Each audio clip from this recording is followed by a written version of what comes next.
Dans son argument, ce scientifique trouve efficace des faits historiques qui doivent contraindre le Rwanda et l'Ouganda à être fragiles vis-à-vis de la RDC. En principe, le Rwanda et le Burundi sont les provinces du Congo jusqu'en 1960. De par la genèse de ces deux pays voisins à la RDC, le recours à ces dispositions les écarte de la carte géographique de l'Afrique et agrandit la superficie du territoire congolais. Au lieu de nous fier à des lois internationales nouvelles, cherchons à parler des lois d'où nous venons, des origines du Congo. Et vous allez vous rendre compte que la guerre que nous devons mener contre le Rwanda n'est pas celle d'éliminer le Rwanda, ni de le faire taire, c'est d'annexer le Rwanda au Congo. De cet avis, les nouvelles conventions et accords eu égard au droit international se verront tomber caduques.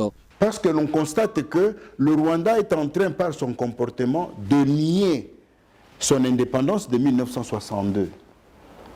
Selon les nouveaux textes de l'ONU de 1945. Il nie.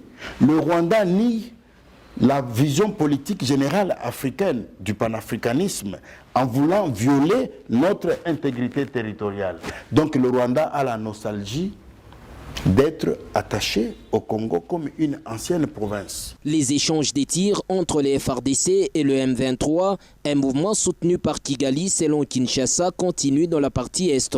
La stratégie est jugée non favorable. Il est impossible de croire qu'il y a une arme qu'on va nous donner, que nous avons achetée, qui est supérieure à l'arme que l'on va disponibiliser pour le Rwanda. Faire revivre actuellement la position géostratégique qu'occupe la RDC en des lobbying avec la communauté internationale serait un autre argument pour défendre l'intégrité territoriale de la RDC.